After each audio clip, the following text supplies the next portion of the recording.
In a time of genius and a time of blood, a bastard child grows into a man, servant of kings, survivor in a land of assassins. He builds an extraordinary legend in a place where life is cheap, skilled in the mechanisms of war and the workings of power.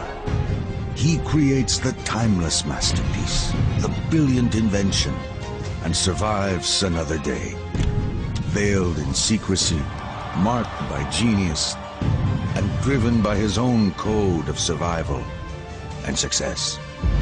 A man for all seasons, and a mystery for the ages.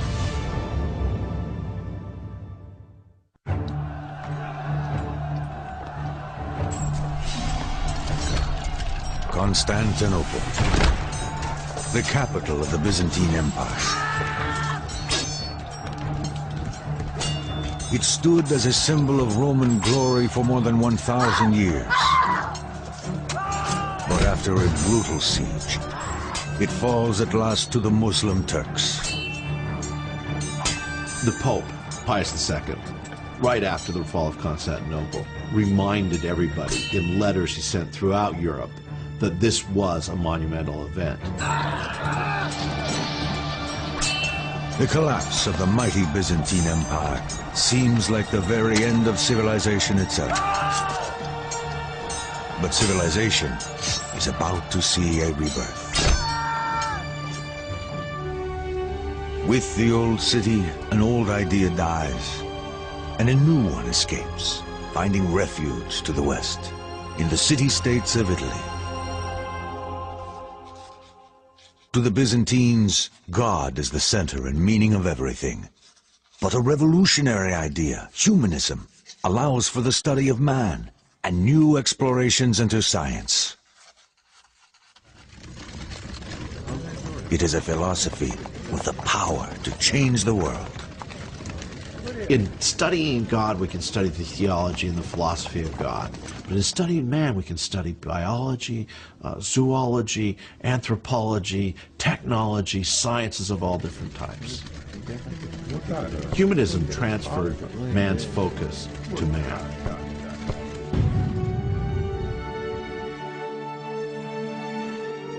In the city-states of Italy, humanism ignites a new age, the Renaissance, heralding an explosion of new ideas, new inventions, and new discoveries. It is a time like no other. It's a nice time to be born as a really brilliant person.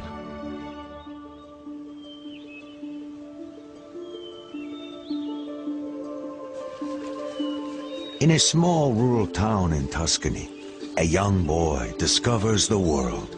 Almost from the beginning, the mysteries of nature fascinating. He grew up in the countryside outside of Florence, and he seems to have been able to find all kinds of animals and plants and insects. But young Leonardo has no real place in the world, no future. He is the bastard child of a respected notary and a poor farmer's daughter. He lives in his father's house, while his mother is left to marry a man of her own class. His mother married, sometime after Leonardo was born, a local guy who's known through what seems to be a nickname, Attaccabriga, the fighter, the quarreler, the guy with the fists. They probably lived locally. It's not inconceivable that Leonardo would have had some access to her, but it's equally possible that Leonardo's family kept him away from these other people who were of a different social station. Young Leonardo enjoys a comfortable childhood with his father and stepmother. But because of his illegitimate status, his prospects look bleak. It's sort of like a second-class family membership. Legal offspring, obviously, are going to inherit the family estate, as well as follow the father into the family business. Leonardo is disqualified in some measure from that. Leonardo! Sì, madre. Torna a casa, immediatamente. Ma perché devi sempre far di tutto un gioco? Destined for life as a tradesman, he cannot even take his father's name. He is known as Leonardo from Vinci. His family will spend no money on his formal education. You can sort of imagine what it must be like to have been considered illegitimate in an age when being illegitimate really meant something. There were, professions that were closed to you. You were constrained greatly by that, by something completely beyond your control. Faced with his illegitimacy, young Leonardo begins to develop a code to push beyond all expectations, past all obstacles. It will eventually propel him into the corridors of power and on to greatness.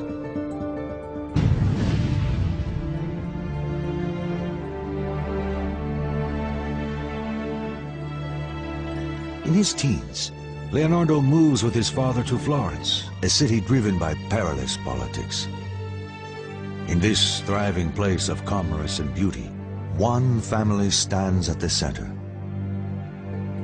A family whose importance to Leonardo will grow as he matures. The Medici. The Medicis are in charge of Florence because they were the bankers early on, and they gained control of Florence. And even though it was a republic and somebody should be voting for them, they controlled all the votes. The Medici, rich and very powerful, are the most important patrons of the arts in Florence. Yet in spite of their power, the Medici bankers can never rest easy. Assassination is common, as rival banking families compete for the city's wealth. If you look at some of these paintings just of the Renaissance leaders, they're wearing what looks like studs on their clothing. No, they're wearing cloth-covered armor. L'interesse è difficoltoso, come avevamo discusso. E allora onoratelo col vostro sigillo. They're scared to death that they're going to get knifed in the streets. The Medicis keep a poisoner on staff at all times. I mean, what's going on? In a society governed by fear, suspicion breeds a brutal form of justice. Any accusation, personal or political, can be lodged anonymously through the tamburo. This dangerous box throws a dark shadow on Leonardo's future. Once a citizen lodges a charge, the authorities investigate. Even the innocent are shamed, and the guilty severely punished.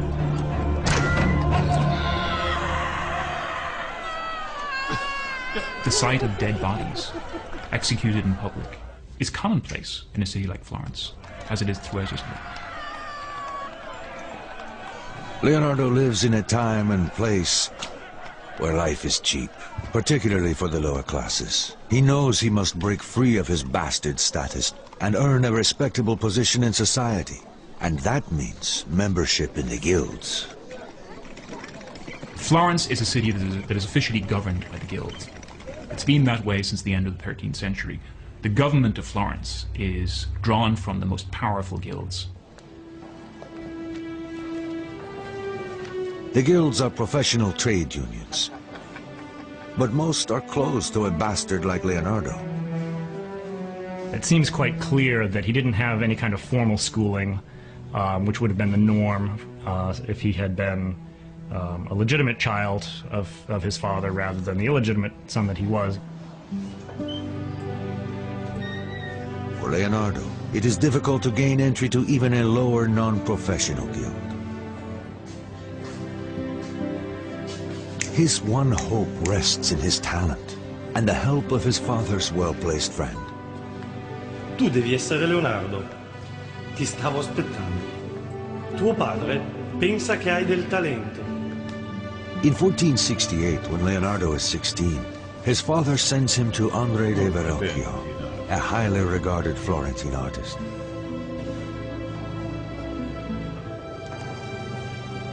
This is how you do things in Florence. You get referrals from your relations, your neighbors, your extended network of clients and friends. This kind of personal referral is how you, would in a certain way, break the practice of training your own son in your own line of work. Verrocchio agrees to take Leonardo as an apprentice, to give him the experience he needs to one day gain admittance to a guild. Here, Leonardo first comes to understand the connection between art and power. The Medici, the ruling family of Florence, often commissioned paintings from Verrocchio. Verrocchio was certainly the person you would think of in Florence towards the end of the 15th century. You know, if you want a painting, you go to Verrocchio. As Leonardo becomes part of the workshop, he realizes he can push beyond his social limitations. His code emerges, stronger now. If circumstances hold you back, always find another way to achieve your goals. But beyond the doors of the studio, Florence is entering a dangerous time. Even as the Medici family patriarch, Piero de' Medici lay dying, enemies plot to steal control of his family's fortune. Piero, ti senti un po' meglio? Solo la morte può recarmi conforto adesso. All the wealth and prestige of the Medici could quickly come undone as plots against their very lives are quietly prepared.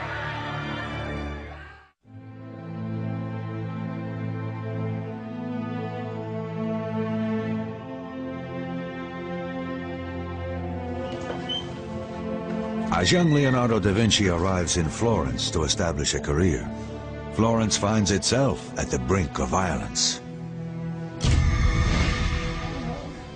The ruling family of Florence gathers at the deathbed of the patriarch, Piero de' Medici. Great danger awaits his son Lorenzo, only 20, as the rival banking family, the Pazis, plot against him. Questa è la mia ultima volontà per te, Lorenzo. Devi guidare questa casata e guidare Firenze. Nessun altro può farlo. Devi stare attento, molto attento. The Pazzi-Medici problems were problems of business. We don't think the business might end up in murder. Maybe not the business outside of the underworld or the Sopranos or something along those lines, but this is what was happening. If you were a leader, your life was in danger. The Pazzi family hungers for the Medici's power and wealth. They will do anything to seize it for themselves.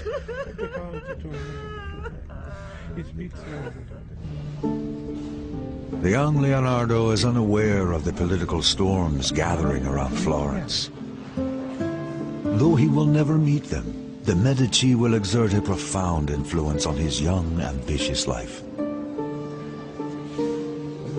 In the studio, Leonardo works on, his code driving him to learn all he can, to excel beyond his teacher's expectations. His notebooks reflect the demands he makes on himself. The painter must develop all his skills, because there is no self-respect in doing one thing well and another badly. The Verrocchio workshop is active in all kinds of media, has command of technologies of different kinds. Not just painting, but painting on ceramics, marble sculpture, sculpture in bronze, other metallurgical enterprises, like the casting of cannons, the casting of bells. He joins Verrocchio at a crucial time. The maestro grapples with an incredible technological challenge. One of the things Leonardo would have seen in Verrocchio's workshop is the design and then the completion of a globe placed on top of one of the most important buildings in Florence. Saranno 2 tonnellate di rame dorato e deve essere bilanciato alla perfezione. Ma come, maestro?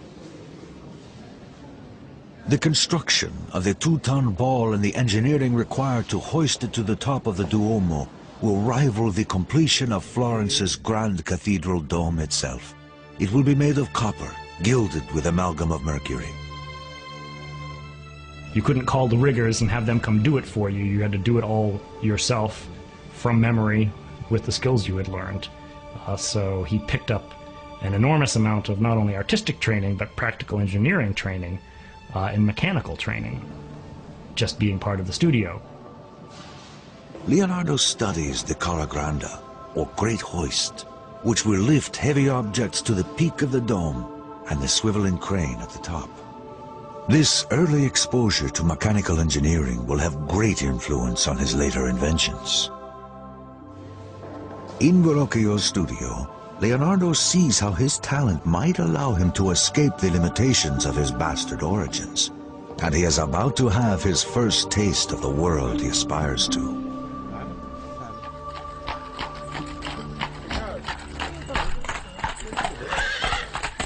Verrocchio and his students are invited to bring their best work to the Medici Palace to prepare for a visit from the influential Duke of Milan. According to 16th century Italian biographer Giorgio Vasari, Leonardo has already distinguished himself. The greatest of all Verrocchio's pupils was Leonardo da Vinci, who, beside beauty and grace, had a power of intellect that whatever he turned his mind to, made himself master of. Leonardo, portalo a me! In the grand house, the young men will see how wealth and beauty come together in the homes of the very powerful. An inspiring lesson for all of them. But the arrival of the Duke of Milan provides an even greater inspiration for Leonardo. As the Duke, the patriarch of the Sforza family, parades into Florence, Leonardo watches from the cheering crowds. Like Leonardo, the Duke is an outsider with no pedigree, and yet he is at the pinnacle of power.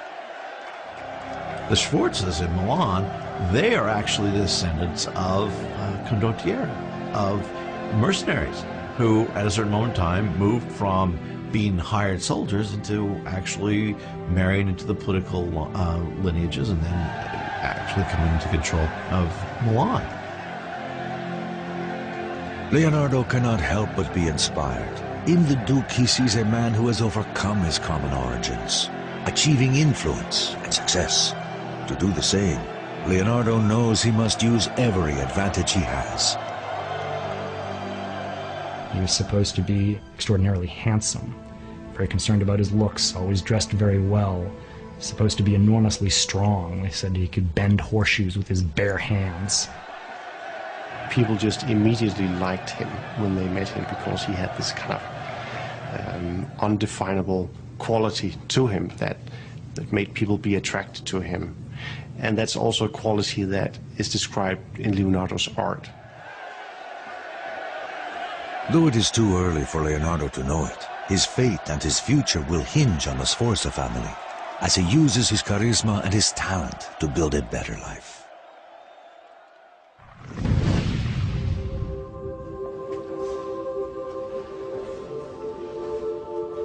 Leonardo is now 20. He completes his apprenticeship and has finally joined the guild as a painter, a huge step into the world of professional legitimacy. He can now seek high-level commissions on his own. But something holds him back. DaVinci stays in Verrocchio's studio. Perhaps it is loyalty. Perhaps he is still unsure of his abilities. But he stays. The advantage there is he doesn't have to go out and set up by himself. There's every indication that Leonardo is temperamentally unsuited to opening his own shop. Usa un tocco leggerissimo qui, Leonardo. Leggerissimo. We can see a large number of commissions for paintings being, at least in part, turned over to the young Leonardo, so that he's a serviceable, adaptable, younger partner in the firm. And as he works, Leonardo's reputation grows, even reaching the attention of the Medici family. In the case of the Medicis and Leonardo, it appears, though, that they recognize very early on that this guy had great talent, and he was going to exceed his mentor and exceed his fellow students, and so they took a particular interest in him. Here in the workshop as Verrocchio's protege, Leonardo's first great work emerges. It is considered the oldest surviving Leonardo painting. The angel on the left, far in the corner of Verrocchio's The Baptism of Christ, is only a fragment, a tantalizing glimpse of the genius to come. It is only the mediocre pupil who does not surpass his master, Leonardo writes. And legend has it that Verrocchio, after seeing Leonardo's angel, never painted again. These are all qualities that you can look at that painting today and you can see that's the hand of somebody else, some exceptional painter who really is not present in the rest of this painting. Leonardo had an incredible ability to see motion and to capture motion in his paintings. For example, the ringlets of hair, which have a kind of bounce or spring. He was able to suggest that with paint in a way that no one else really could. Talented, connected, attractive, Leonardo knows what he wants and is on his way to securing it. But the jealousies and envy of others, anonymous voices and accusations will put at risk all that he has built and threaten to send him back to oblivion.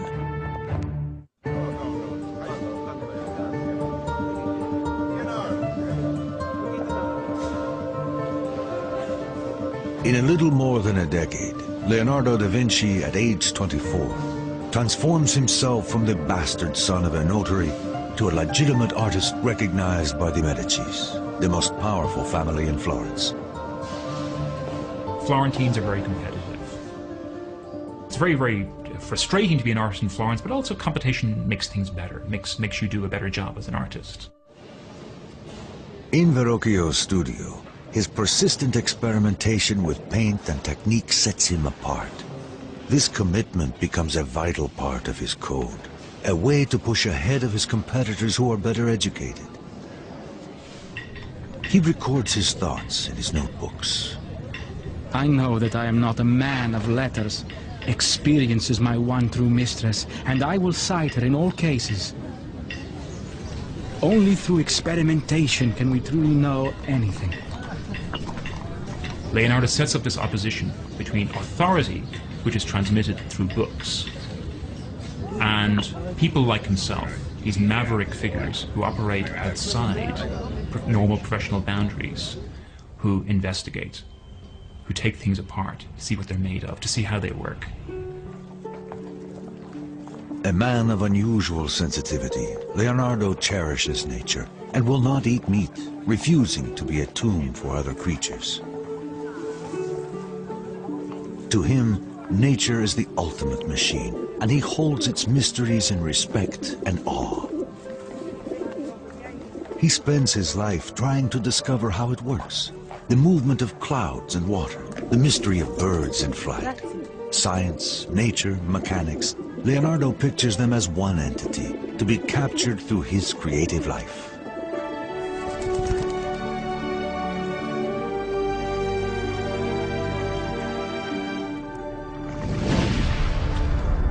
Nature is one thing, human nature something else.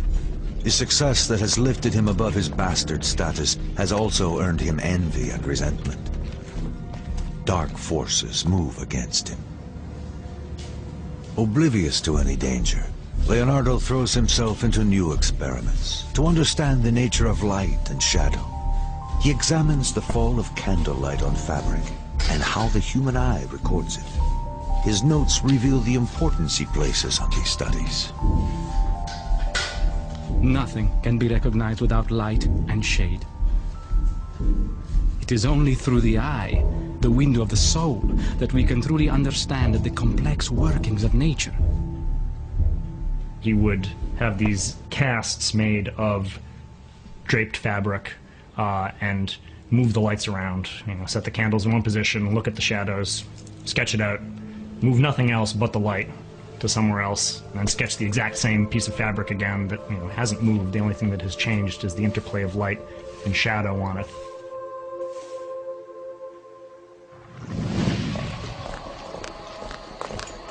But in 1476, envy and betrayal catch up with him. Born in the hands of the Night Watch, the dreaded secret police of Florence.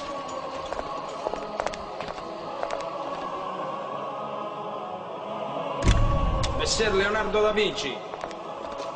Siamo delle guardie notturne. Siete accusato di crimini contro Dio. Dovete venire con noi. At 24 years old, Leonardo is anonymously accused of sodomy with a 17-year-old male prostitute. For repeat offenders, there could be prison terms and execution. The official penalty for sodomy was burning. It was to be burnt to death. The humiliation is brutal. Nothing, he writes, is to be feared so much as a damaged reputation. The fact is, it does affect him. He was a proud individual. He's a proud young man. He knows he's going someplace. And a charge like this could really have set back his career. But at the trial, no evidence is brought against him. No witness is presented. The charges are dropped. The cruel act of an anonymous enemy. But dark days are just beginning in Florence.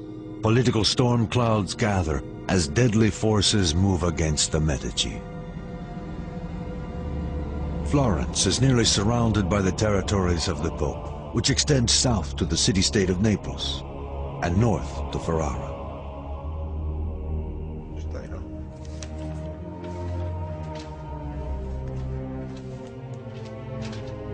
But this realm is not enough for the avaricious Pope Sixtus IV. The Pope conspires to expand his power into northern Italy, into the lands held by the Medici. To break the Medici stronghold, Sixtus finds an eager ally in rival banker Francesco de Pazzi. Ed io, Francesco de Pazzi, presterò a voi I soldi necessari ad estendere le terre papali. The Pope transfers his accounts into the coffers of the Pazzi family bank. But the Pazzi want more than the papal account. They want the Medici out of the way. Forever. The Medicis needed money in their banking system. The Pazzis needed money in their banking system. And when the two of them were vying for what little amount of money there was in Italy that was not already spoken for, that's when problems occurred. And that's when we get to violence.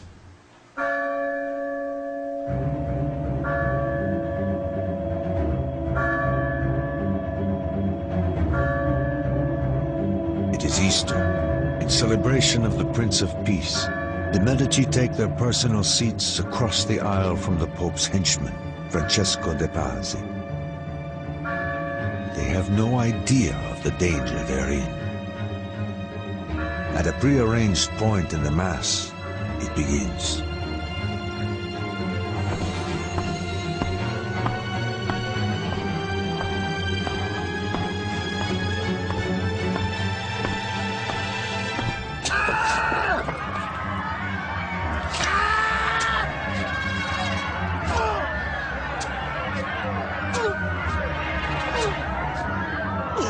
Young Giuliano de' Medici gets stabbed savagely 19 times and bleeds to death on the cathedral floor.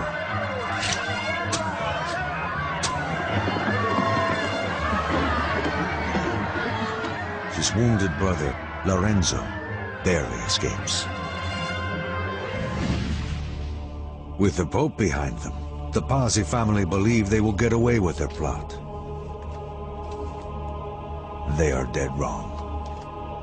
The Medici's supporters quickly rally, and the Pazzi uprising is put down with extraordinary violence. Lorenzo's counter-strike is swift and merciless. We get a sense of the Medici's power in the outcome of the murder, the immediate retribution. There was no rights for the criminals. they were dispensed with, and they were dispensed with in a very public manner. That very day, Francesco de' Pazzi is hanged alongside a co-conspirator, the Archbishop of Pisa. They drag his body around, they chop it to pieces, humiliate it in all kinds of ways. This is familiar in ways that we find hard to imagine. But the Medici have not finished. One assassin is still at large. Weeks later, Bernardo Baroncelli, the murderer of Lorenzo's brother, is finally captured and hanged before an enthusiastic crowd. Leonardo da Vinci is there. Here's the young Leonardo drawing this hanging corpse and writing underneath who it is and exactly what he's wearing. That's one of the first things we have of Leonardo. Leonardo makes the famous drawing of Baroncelli hanging on the gibbet. The bodies of condemned criminals is commonplace in a city like Florence, as it is throughout Italy. Violence and murder taint the very air of Renaissance Italy, and it will continually color Leonardo's work. Two messengers race to Florence, carrying deadly news. The Pope has excommunicated Lorenzo de' Medici in retribution for executing the Archbishop of Pisa. He dispatches the army of Naples to force Lorenzo to surrender. This is a big army. This is something that is going to be difficult to defeat, and difficult to defeat without a huge amount of economic loss and loss of lives and societal upheaval.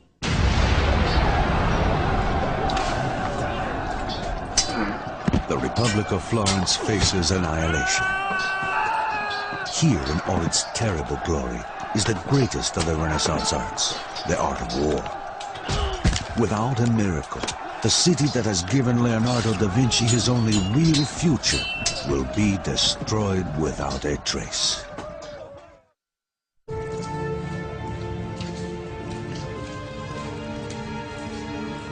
Messer Leonardo da Vinci. Arrested on trumped-up sodomy charges, Leonardo da Vinci endures a damaged reputation. And then Florence itself is thrown into danger as war erupts with Naples. To punish the Medici for the execution of one of his archbishops, Pope Sixtus sends King Ferdinand of Naples to invade Florence and attack the smaller Florentine army. The Florentine forces, mostly mercenaries, fight with the sustained violence of professional killers. But the more powerful army of Naples quickly take the upper hand, smashing into the Florentine forces with unforgiving savagery.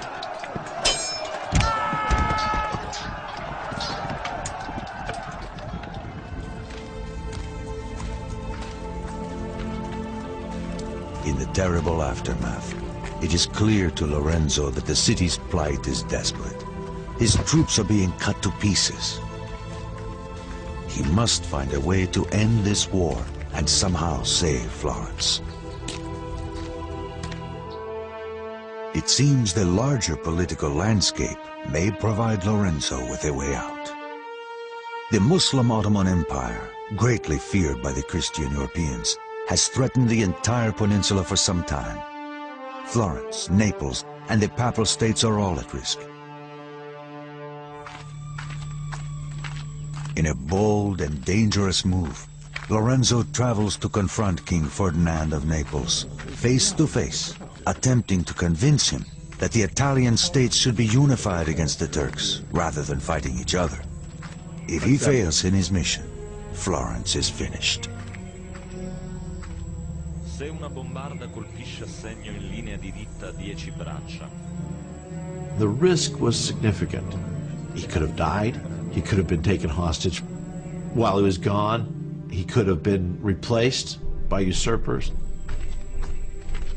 Intrigued but unconvinced, the king has him arrested while he considers the proposal. Back in Florence, Da Vinci, like everyone else, is caught up in the tension and anxiety of impending war. He begins designing ladders and other devices for defending and scaling walls. These ladders are designed to carry 2 men.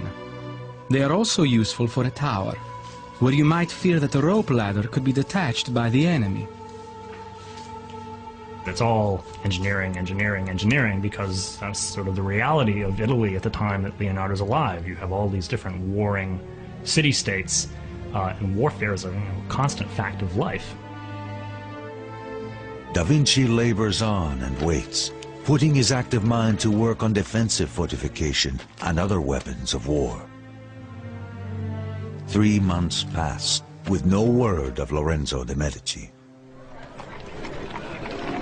In the streets of Florence, the citizens wait in fear. The weeks drag on without news of their leader or their larger fate.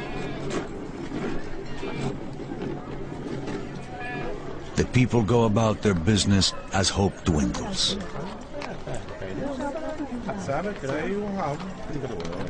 The Medici dynasty and Florentine independence seem doomed. They knew what their situation was. When Lorenzo's in the camp of an opponent, they must have been nervous. He could lose his wealth.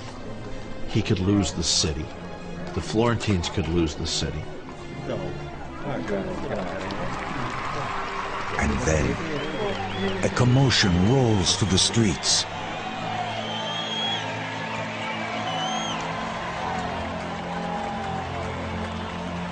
In triumph, Lorenzo returns, having convinced King Ferdinand of Naples to end the war. The crowd celebrates his courage and statesmanship. Lorenzo the Magnificent has pulled Florence back from the brink.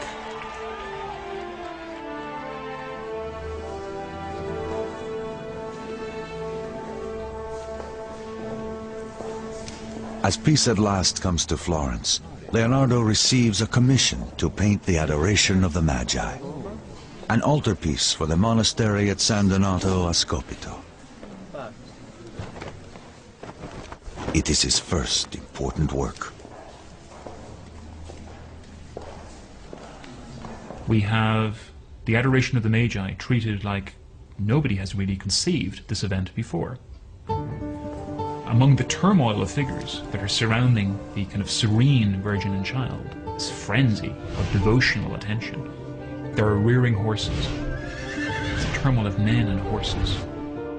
He forms the composition almost in a square, with a triangle made up of the Virgin and kneeling kings. But here, Leonardo is using the body of the horse to invest his composition with dynamic motion and energy, the sense of frenzy, the sense that this is almost like an apocalyptic event in the incarnation. Tantalizingly, some scholars think the standing figure of the young man on the bottom right may be a self-portrait of the young Leonardo. The work is considered an overture, a first statement of Leonardo's great work to come. But it doesn't go well. After devoting extraordinary time to the underpainting, he leaves it unfinished. His notebooks suggest his reason. To conceive an idea is noble. To execute the work is servile. Somebody who's intensely curious, restless, doesn't like to stay at one thing. The point at which something is ready to be finished is the point at which it's no longer interesting. He was much more interested in the natural world, in the mechanical world, and only painted occasional paintings when he seems to have had a cash flow problem.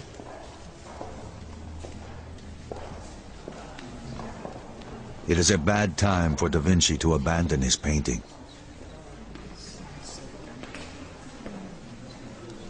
Lorenzo de' Medici is considering artists for a plum assignment, a trip to Rome to help decorate the Pope's Sistine Chapel. It is the kind of commission that a young artist like Leonardo could only dream of, a real chance to shine before the most powerful patrons in Italy. Lorenzo's choice will affect Leonardo's future and shape his destiny, for better or for worse.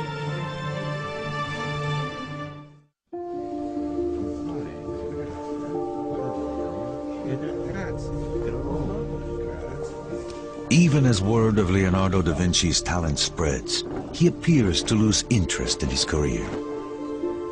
An important commission is not completed. Clients grow angry.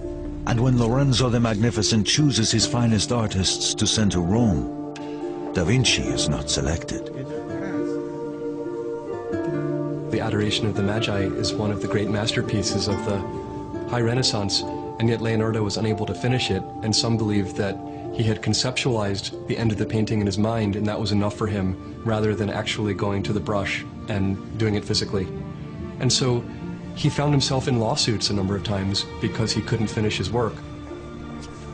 He cannot deal with the ordinary conditions of production, of clientage, of contract, supplying works to deadline, according to a patron's specifications.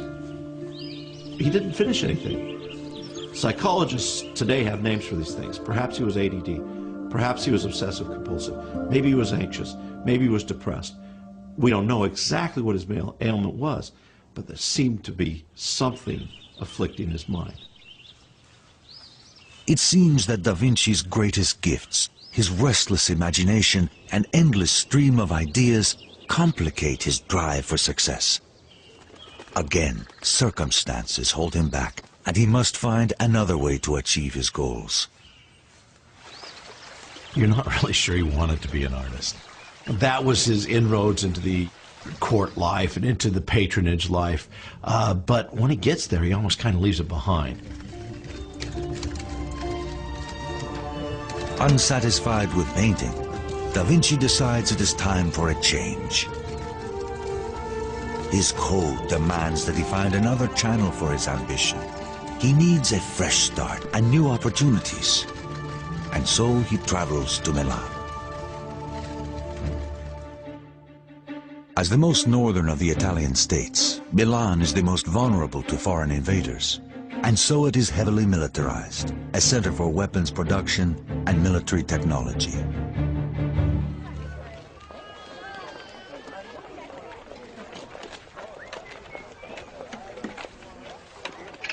As he moves to the armorer's stalls in the streets of Milan, Da Vinci finds a vibrant city, always on the brink of battle, always ready to defend itself, not just from rival city-states, but from the superpower of France as well. In the tools of war, large and small, Da Vinci sees a future he could not realize in Florence. Italy is a theater of war, as local powers call in the bigger powers of Europe, with disastrous results. In the royal palace of Milan, a letter arrives. Carefully worded and boastful in tone, it presents to the acting Duke Ludovico Sforza the credentials of Leonardo da Vinci, not as an artist, but as a genius of military engineering. I have plans for extremely light and strong bridges, adapted to be most easily carried. I have plans for making mortars, easy to transport, and able to fling small stones, almost resembling a storm, and creating smoke terrifying to the enemy. Where a bombardment of cannon might fail, I can make catapults and other machines of marvelous accuracy and not in common use. Da Vinci's designs are visionary. His covered assault car is an improvement of an earlier well-known idea, but it will take 400 years before the concept is realized as the modern tank in World War I. Da Vinci describes the machine in his notes. I will make covered chariots, which will be impervious to any body of men-at-arms who try to shatter it when attacking the enemy with artillery. The real innovation is its mobility, hand-cranked by men or horse-powered. The cranks attached to horizontal wheels, geared to the 4 driving wheels. Close examination shows that Da Vinci's design, as drawn, would have the drive wheels turning in opposite directions, an error, or a means to confuse an enemy that might steal his designs? We have a repertoire of drawings made by Leonardo showing savage-looking instruments of warfare, chariots with scythes that, slash through the flesh of an enemy army. It is an improvement on the old Roman-style chariot by adding an upright lantern gear with 4 huge scythe blades mounted above, like a curved blade helicopter.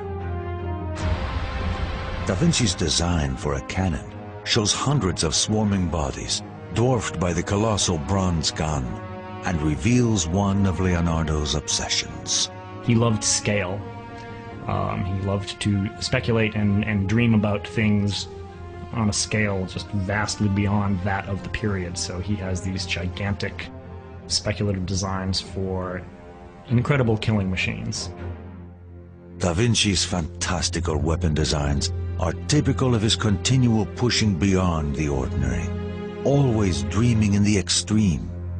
In his life, it will be a pattern, a part of his code. Never be limited by what has been done before, or what others might think. He certainly sells himself as somebody who has secrets, somebody who knows the technology of military engineering, making guns, making weapons. Da Vinci hopes that Ludovico Sforza, the acting Duke of Milan, will commission him to build these war machines. Ludovico Sforza is the brother of the assassinated Duke of Milan. He's acting as the regent, basically the effective ruler of Milan. And he's basically controlling the defense policy, the foreign policy of the Milanese state. Ludovico will hold power only until his timid nephew, Jan Galeazzo, comes of age, if he ever does. Touché, adesso vai pure, ho degli affari da sbrigare. I think everybody expects that the one thing that Ludovico really wants is the dukedom of Milan. He's prepared to go to extraordinary lengths to get it. But the armies of kings and the cruel uncertainty of politics will overturn Ludovico's dreams of glory and everything that Da Vinci has hoped for.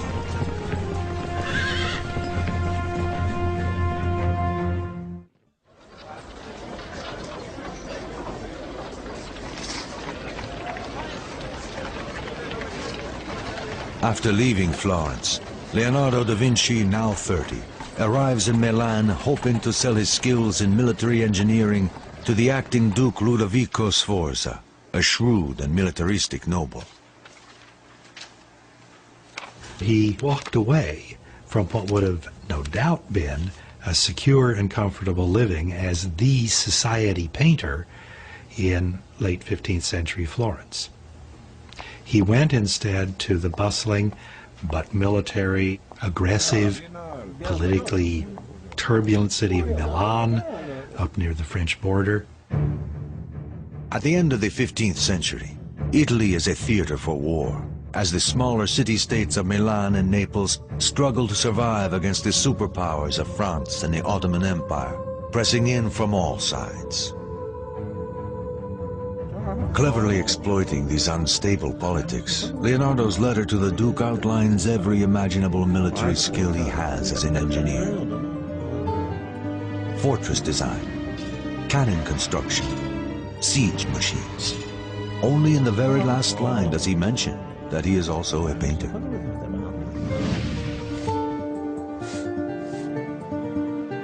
Unfortunately, Da Vinci must set aside his excitement about military designs.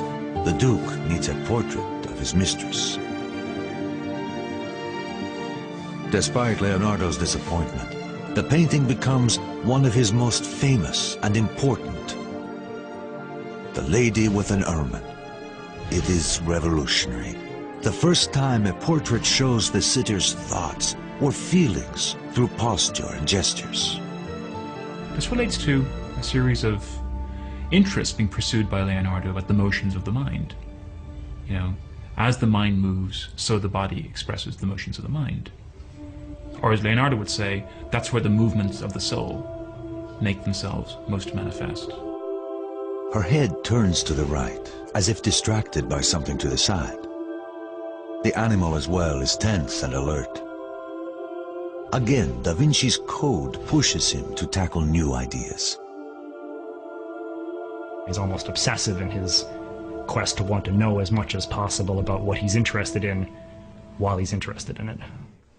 Sforza, the grandson of a mercenary, and Da Vinci, the bastard son of a notary, depend on each other to increase their social standing. Guardate da questa parte adesso, signorina Gallerani. È un piacere posare per voi. This is not what he came to Milan for, but he is experienced enough to know that power and opportunity are always close companions. And the enormous Sforza family ego soon presents that opportunity. The Duke commissions a colossal statue of his father, astride a powerful stallion, and so Leonardo begins to study the proportions of horses, using a small and docile model as his subject. The distance between one ear and the other should equal the length of one of the ears. The length of the ear should equal a fourth of the face. Sforza wants a statue larger than any other, the biggest horse monument ever seen.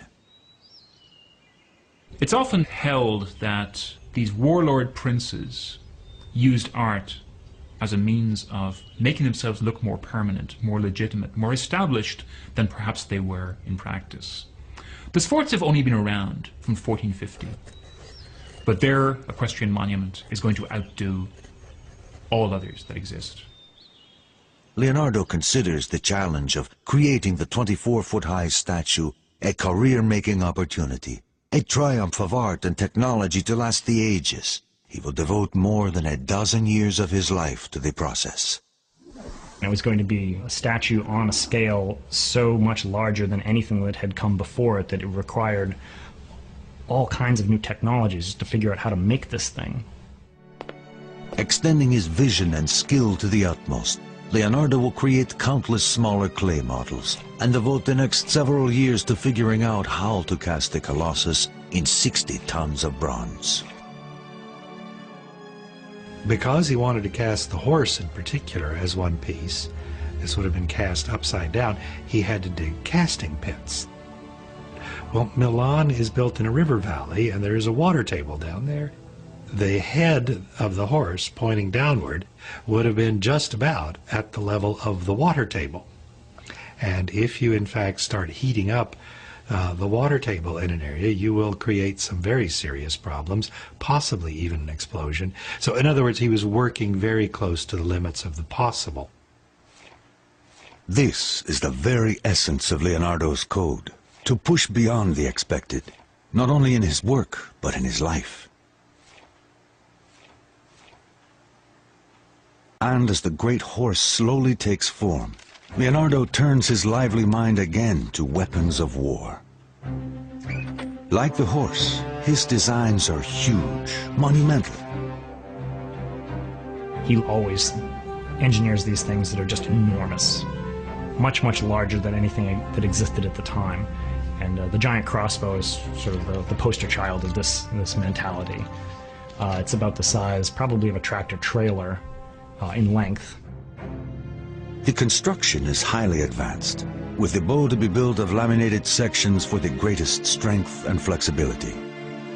The bowstring, drawn back by a worm gear, can be fired silently. People look at Leonardo's drawings of things like the giant crossbow, and they seem to think that this is an original idea. It isn't. What Leonardo is doing is taking an idea that's fairly commonplace and seeing how far he can push it. He begins his famous notebooks, an obsession that lasts his entire lifetime and confounds us to this day. It's estimated he will fill over 15,000 pages before he dies. What did he write in his notebooks? Everything. Laundry lists. Don't forget to get the money that so-and-so owes you. I need this at the store. Moving lists. Sketches of people that he saw on the street who had interesting faces. Notes to himself of anything he wanted to remember. Leonardo often composes these notes from right to left, even forming the letters and words backwards, as if in a mirror. People would speculate, and still speculate, that he was trying to write in code. He didn't want people copying his ideas. Maybe he was saying things that he didn't want people to be able to read. But the most likely reason is simply that he learned to write as a left-handed child, and so composing left to right, even writing backwards, came naturally to him. By this time, Da Vinci has taken an assistant. His name is Giacomo, a young boy from the lower classes, destined to limited prospects. He helps Leonardo build the many mechanical contraptions and novelties for Ludovico Sforza's elaborate parties. Giacomo, perché devi sempre giocare con tutto? E dammi quel pianeta. Da Vinci comes to call him Salai, meaning little devil. The mischievous boy will stay with Leonardo for the rest of the artist's life.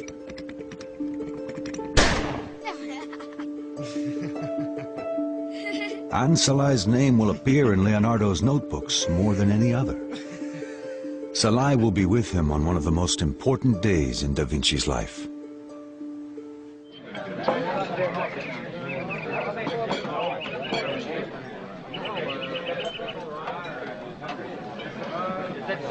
Ludovico stages an elaborate family celebration, which features Leonardo's colossal clay model of the Sforza horse, unveiling it for the first time before the nobility.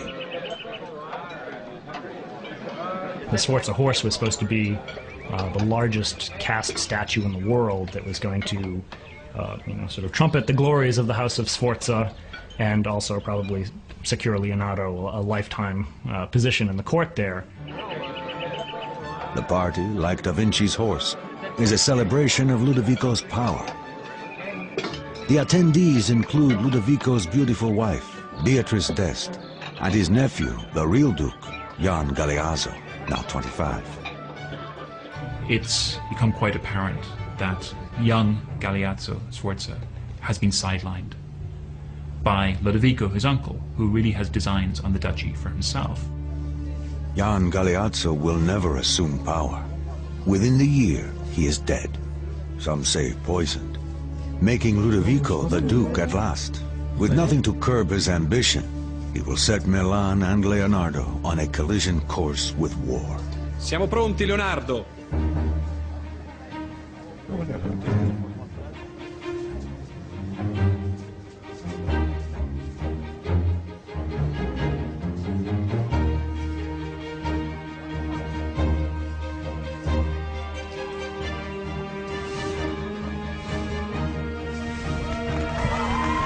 Via il telo! In the end, it is all about status, influence, the magnificent Da Vinci horse, and Ludovico's dangerous ambition.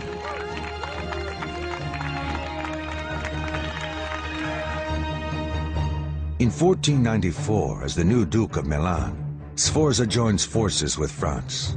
Together, the powerful allies invade the Italian city-state of Naples.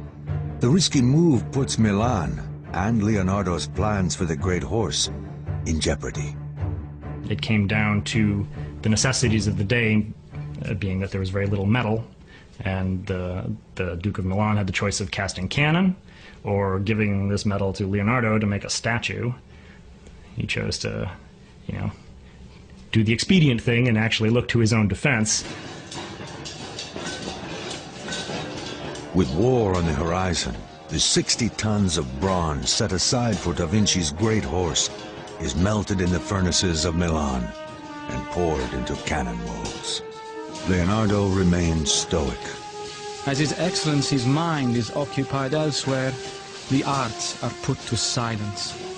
Of the horse I will say nothing, because I know the times. The Duke, still eager to establish a great legacy for the Sforza name, gives Da Vinci a new commission, a religious mural for the court church Santa Maria della Grazie, to be decorated with his family coat of arms. it will become one of the world's great masterpieces. But to the priest's consternation, years pass with no sign of completion. Maestro Leonardo, quando pensate sarà finito? Ho solo bisogno di mettere una faccia a Giuda. No, fermo lì. La vostra sembianza sarà perfetta. Leonardo spends more than 3 difficult years on the mural, a complex and beautiful rendering of Christ's final meal with the apostles. It is called The Last Supper. Revolutionary for its time, Leonardo's painting captures the dramatic moment when Jesus tells his apostles, "One of you will betray me." In his writings, Leonardo describes how the gestures and faces of the apostles convey such intense distress. One twists the fingers of his hands together and turns grim-faced to his master. Another, with hands outspread, showing the palms, shrugs his shoulders. Da Vinci's attention to human response reveals his obsession with science. He mastered anatomy, he was a master of geometry, he mastered perspective, and by utilizing all these sciences, Leonardo could create an art that was scientific in a way. Painting was a source of knowledge, just as geometry was a source of knowledge. But in The Last Supper, Leonardo pushes his scientific approach too far as he experiments with his paints, incorporating oil, which proves incompatible with the plastic base. So he decides he's going to try a new technique at drawing the fresco, and it doesn't work. In fact, it destroys much of what he has labored to do. Within decades, dampness in the wall begins to disintegrate the oil-based paint. But Leonardo will not be there to see it happen. France, Milan's former ally in their war against Naples, now has a new king with a new goal, the submission of Milan. Leonardo is about to lose his patron, his security, and everything he has struggled for.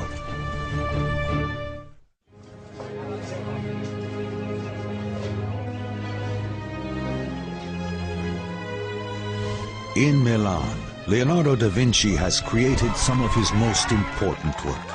He spends 17 years in the court of the Duke Ludovico Sforza, realizing his own dreams of success.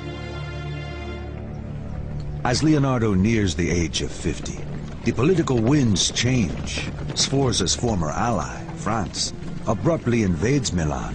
Da Vinci at once loses his patron and his security. His notes reflect his reversal of fortune. The Duke has lost his state, his property, and his freedom.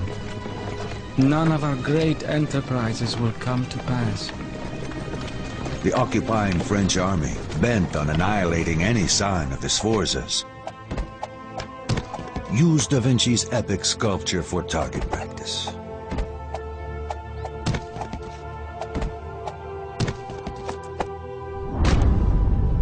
It was a symbolic act. It shows how closely these equestrian monuments were identified with the power of a certain ruler. Then secondary, it was a great work of art. But first of all, it was a symbol.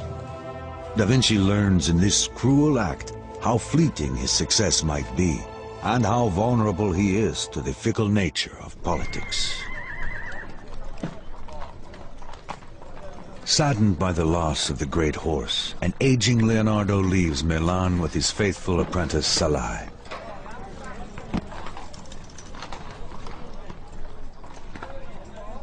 All his work must be left behind. The shattered horse, the Last Supper, all abandoned.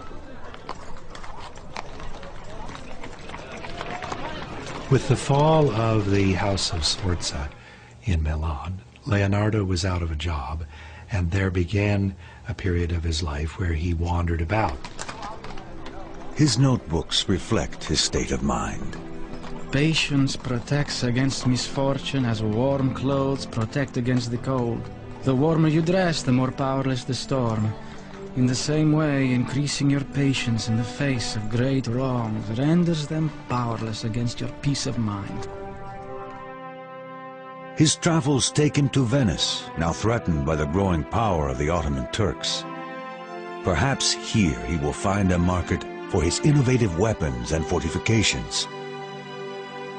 One of the interesting things I think about Leonardo is considering how much of his career he spent not working as an artist. He's always thought about first and foremost as a painter, but if you look at the number of years he was employed by various patrons, a big chunk of it was spent largely as a military engineer and as an entertainer. He approaches the Duke of Venice with a variety of ideas, even a diving suit and snorkel system for underwater warfare. In his writings, DaVinci describes his complex design. A breastplate of armor with hood, doublet and hose, and the wineskin to hold the breath, with half a hoop of iron to keep it clear of the chest. When you deflate the wineskin, you will go to the bottom, pulled down by sacks of sand. When you inflate it, you will rise to the surface. He seems sometimes almost not to really belong to his age, in a day when they didn't even have mundane things like regular ways of keeping time.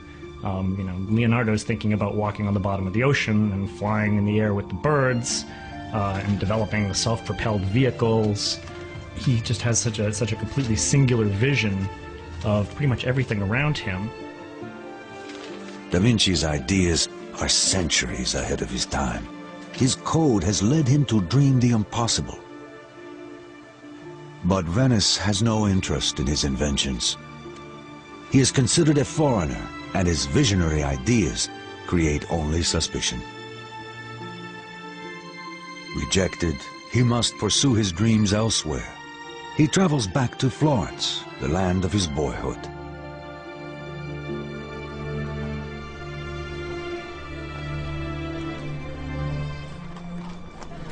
It had long since come to my attention that people of accomplishment rarely sit back and let things happen to them.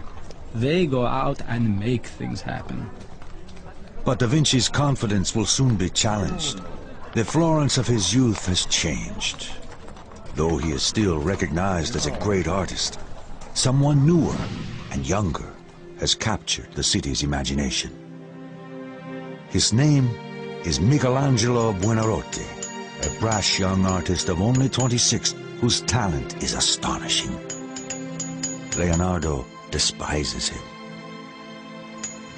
Artists of the Renaissance were extremely competitive with each other and with themselves.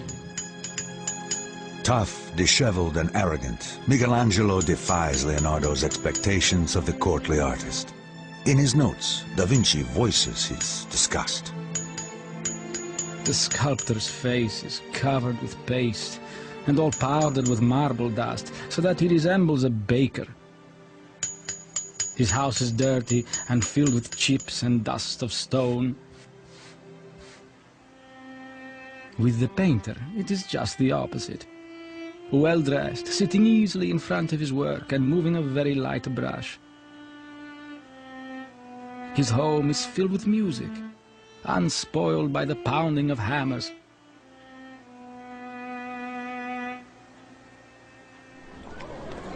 The simmering hostility between Leonardo and Michelangelo quickly becomes public. One day, as Michelangelo approaches on a busy street, Leonardo defers a question about the writer Dante to the passing sculptor. Chiedi a Michelangelo. Lui ha letto Dante. Spiegatelo da solo. E già che ci sei, spiega come hai imbrogliato la gente di Milano con il tuo impossibile cavallo. Stung by the insult, reminded of his failure, Da Vinci is bitter. He continues to mock Michelangelo's work. I think I'm quoting him accurately when he criticized painters like Michelangelo for whose anatomy, he said, made people look as if they were bags full of walnuts. Almost 25 years older than Michelangelo, Leonardo is dispirited, packing up his paints each night with less passion than the night before. His writings reflect his growing despair and increasing age. Oh, time, devourer of all things, oh, spiteful age, how you destroy and consume everything with the relentless teeth of years, little by little in a slow death. Dejected, Leonardo finds opportunity in one of the most unlikely of patrons, a man whose treachery surpasses all others, even in this violent time. His name is Cesare Borgia, and he is bent on carving a bloody path to power straight through the heart of Italy.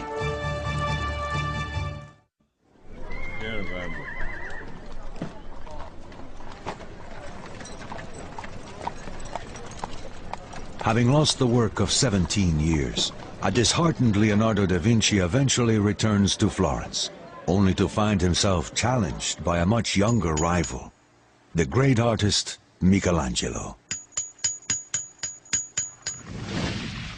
His notebooks reveal that even in the face of all this, his code demands that he push on. Obstacles cannot crush me. Every obstacle must yield to stern resolve. He whose gaze is fixed on a distant star will not falter. In 1502, Da Vinci finds an unlikely opportunity in Pope Alexander and his bastard son, one of the most dreaded tyrants of the age, Cesare Borgia. Cesare is accused at least of murdering one or two of his sister's husbands and lovers, and maybe his own brother. Cesare himself is portrayed by some as being the devil incarnate, by others as being this great leader. Borgia personifies the corruption and hunger for power that has come to define the papacy. He is ruthless in his attempt to consolidate his father's empire, hoping to one day claim it as his own. One by one, the cities of Romagna and northern Italy fall to Borgia's papal army.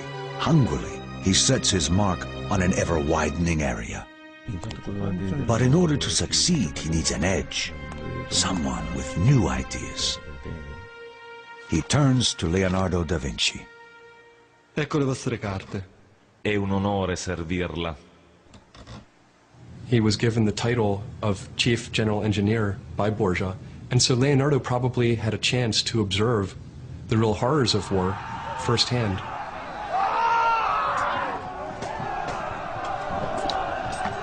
The villages of northern Italy become Borgia's slaughterhouse, as his mercenary armies move to expand the holdings of his father, the Pope. Borgia has been described as one of the cruelest men in Italian history, and in fact Borgia was the subject of Machiavelli's book The Prince, as the model warlord who could achieve this unification of Italy. The death of the innocent means nothing to Borgia, as he seizes whatever he desires. He makes a reputation as a man of extraordinary cruelty, pragmatic, intelligent, and deadly. Da Vinci serves his patron well, supervising the building of defensive works, towers, trenches, and weaponry. He is finally given the opportunity to pursue military designs, to practice the art of war. For Borgia, Leonardo's greatest skill lay in his unique bird's-eye view map, a key to success in battle. By handing these maps to Borgia, Leonardo was enabling this warlord to run his troops through the night and arrive ahead of time at the battle and have a chance to win. And so the relationship between Leonardo and warfare is very complex. Da Vinci and the ruthless Borgia work well together, each with a complex mind, each actively ambitious. In the mechanics of war and the subtleties of power, Leonardo excels. This may be one of the things that Leonardo is never given credit for. He seems to know the political winds, and he seems to blow quite nicely with them.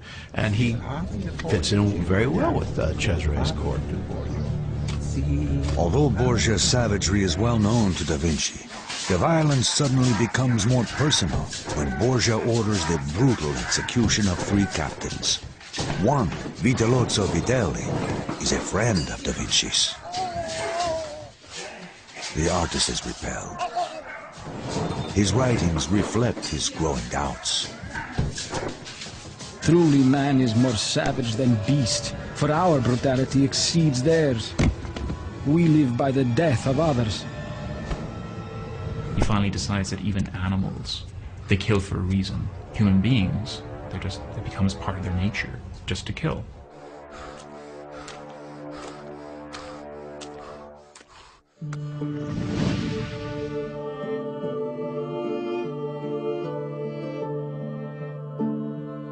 Da Vinci leaves the service of Borgia and returns to Florence and the art of painting, perhaps to explore the gentler side of human nature.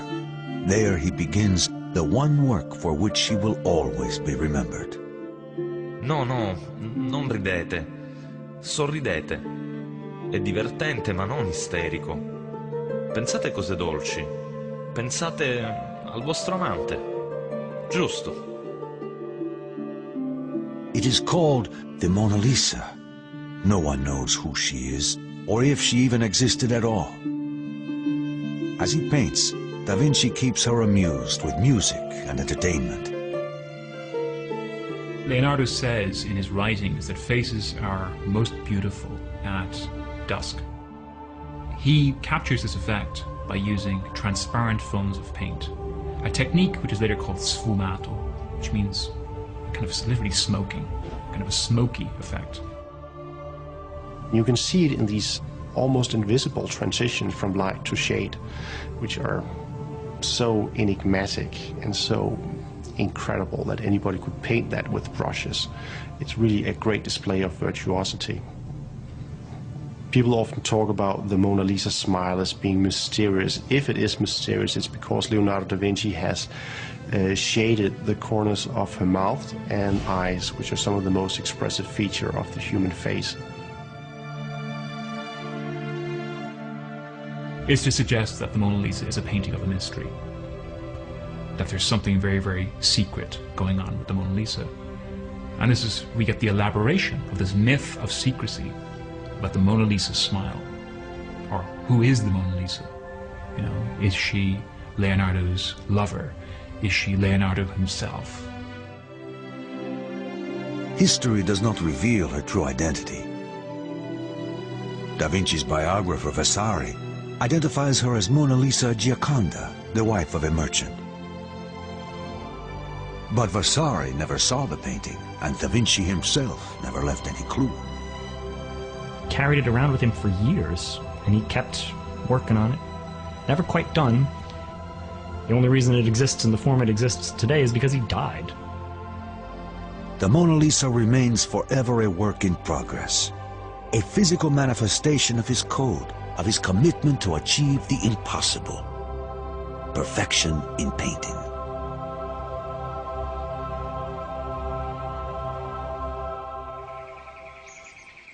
Never satisfied, Leonardo's restless mind continues to ponder the world around him.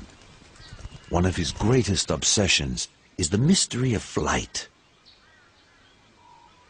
I mean, in a day when there is no stop-motion photography, he was able to look at birds in flight and actually see that birds don't just flap their wings up and down. It's a very complicated sort of figure-8 motion of the bird's wing tilting and coming up and turning and pushing down with every single beat. He uses his knowledge of engineering to design machines that he hopes will be capable of flight, and he makes a bold prediction. There shall be wings for man. If it is not accomplished by me, then it will be someday by some other. He adapts a child's spinning toy into a design for a hovering apparatus, using a helical screw rather than a rotor as modern helicopters do. He creates bat-winged flying machines whose wings would flap like a bird with an elaborate framework, one that even includes a rudder-like flight control. There is a legend that he tried to actually fly a machine and that the machine crashed and someone broke a leg in this attempt. Leonardo's machines are amazing and fantastic in the way that fantastic is fantasy. Maybe they didn't work, but they mean so much as far as the mind is concerned, as far as his actual ability to think beyond the box. But he seems to have realized that the amount of power necessary to make one of his 6-foot-long wings flap was more than a person could provide. So then he starts getting into more complicated designs that actually involve motors of some sort that will actually store up enough energy so that you can get them to flap for a while before the motor stops. Only late in life does he consider the idea of a single fixed wing, the idea that will eventually lead to successful flight hundreds of years later. For all his striving, for all his extraordinary designs, he never succeeds in solving the great challenge of manned flight. But for almost his entire life, he keeps trying. He's a brilliant man, he's a brilliant engineer as far as the theory is concerned. But maybe the practice, maybe the practical part of things, the practical part of engineering, which so often eludes these great thinkers, also eluded him.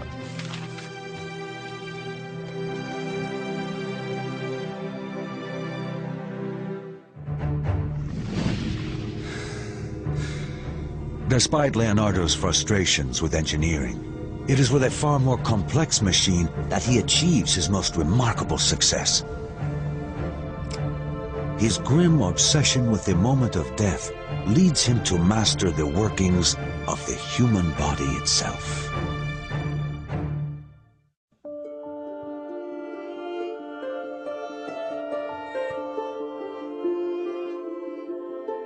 Leonardo da Vinci, now 53, has been working on the most recognized and celebrated masterpiece of all time, the Mona Lisa. He will keep working on it and keep it with him until the day he dies. His obsession with both artistic perfection and technical precision leads da Vinci in a surprising direction.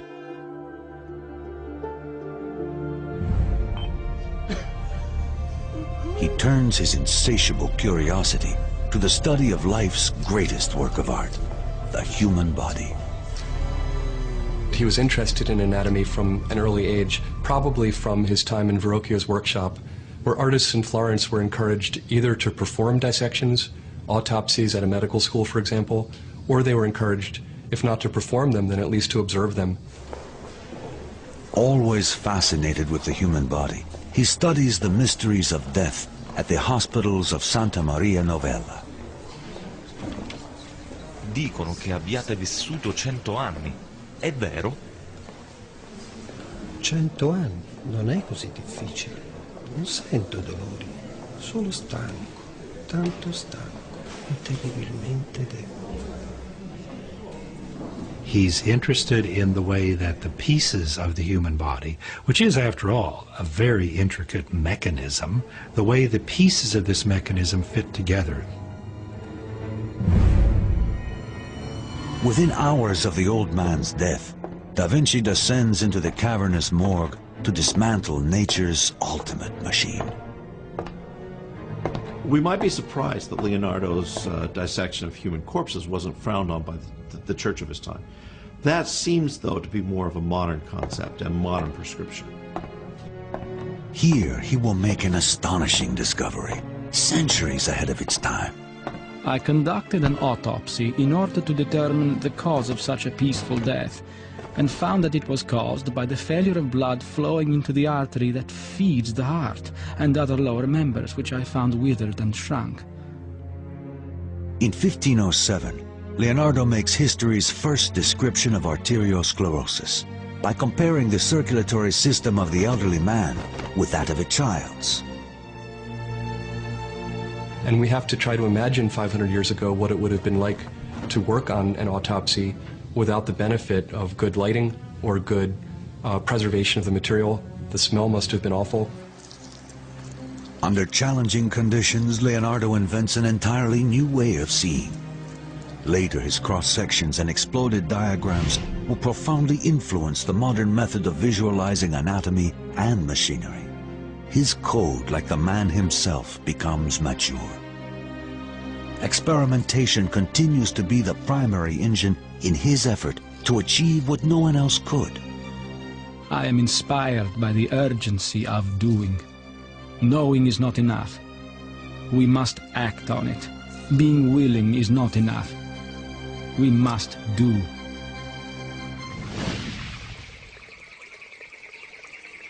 His famous notebooks reveal the extreme scope of his visionary ideas. And yet he never publishes a page of them. Often in his notes you'll see him talking about, I'm going to, do a book on this subject that will lay out this, and this. There was always, a little bit more you could do. There was one more observation you could make, and, time caught up with him. As Leonardo ages, his legacy becomes a casual bundle of documents, a lifetime of genius written onto thousands of bits of fragile paper, including the only image we have of the man himself.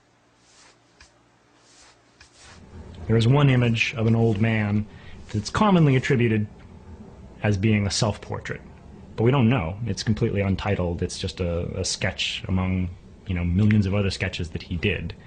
And what I think is interesting is the extent to which that Leonardo is completely lost to us. Toward the end of his life in 1517, King Francis I of France, a great admirer and collector of his work, invites Da Vinci and his two assistants, Salai and Francesco Melzi, to live on his royal chateau in Clos. Leonardo got his last job, which is essentially being court genius to the King of France. He didn't really have much in the way of responsibilities. The King of France just wanted him as an ornament. The king names Leonardo da Vinci favorite painter, engineer, and architect. Si sta facendo tardi, maestro. Possiamo continuarlo nel mattino. Francesco ed io lo aiuteremo a mettersi a letto. But at 65, Leonardo's triumphs are behind him. A stroke has paralyzed his right arm, and his left hand can no longer paint fine details. He doesn't seem to have had any obligations. Leonardo doesn't seem to have done much in those last few years, except for enjoy life. And he did enjoy life. It was the high part of a very well-deserved retirement, I suppose. Salai, the boy taken on so many years ago, has stayed with Da Vinci, and Melzi has become his student and most trusted companion. So Leonardo, at the time, he has with him the Mona Lisa, a couple of other paintings, all of which he bequeaths to Melzi, who is his apprentice and had been traveling with him for years and years. In 1519, after months of failing health, Leonardo da Vinci passes into history. I think Leonardo is one of these individuals who had a code of success. He didn't measure it in degrees of wealth. He didn't measure it in degrees of popularity. He measured it in how he felt about his own achievements. To me, Leonardo da Vinci represents something about human beings themselves. He represents someone who overcame a number of social obstacles and really does show what we're capable of. His ability to see so far beyond his present-day reality is, I think, one of the things that makes him eternally popular. And we have a body of writing. We have a trail of documents. With Leonardo, it's a complicated mosaic. Painting was a source of knowledge. To Leonardo da Vinci, painting was a science. He can inspire all of us today, regardless of who we are, to try to make the most of our lives as we can. Da Vinci's genius catapulted him out of obscurity and into the courts of kings. By refusing to compromise his own intellectual code or be crushed by adversity, he becomes the most important man of his age. He becomes immortal.